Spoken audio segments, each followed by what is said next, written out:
Africa. History and people facts. Africa is the second largest continent in the world after Asia.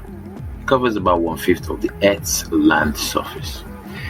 Africa is home to approximately 16% of the world's population, yet accounts for only 3% of the world's GDP.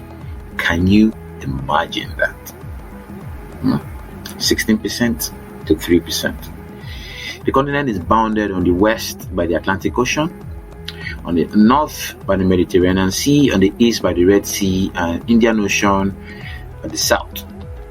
In the northeast, Africa was joined to Asia by the Sinai Peninsula until the Suez Canal was built.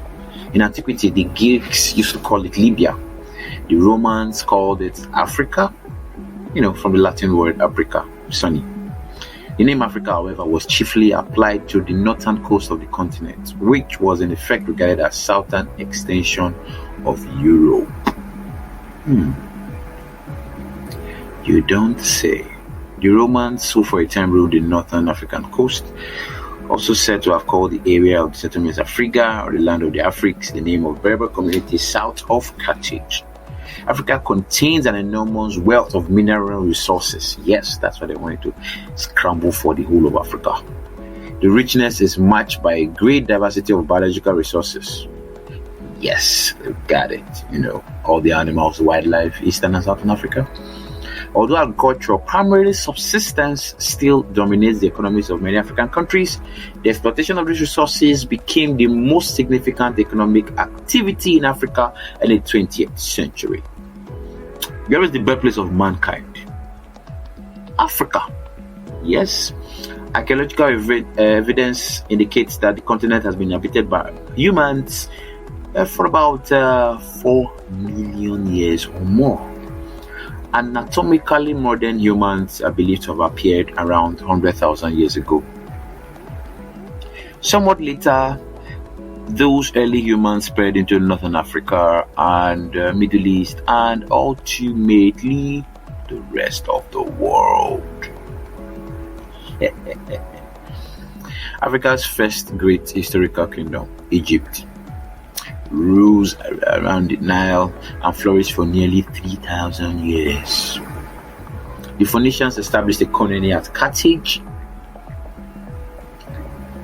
and controlled the Mediterranean for nearly 600 years. While Northern Africa was dominated by Romans for several centuries, right? The first known empire in Western Africa was Ghana. That was in the 5th to 11th century. Muslim empires included those of Mali and Songhai. In Eastern and Central Africa, the emphasis was on trade with Arabia, right? Trade. And several powerful city-states, including Mogadishu, Mombasa, were established, because of the trade.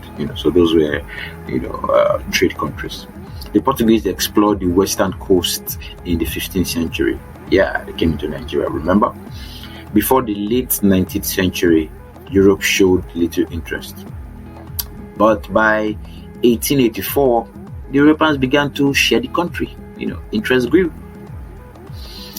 Anti-colonial sentiment developed gradually, becoming widespread after 1950.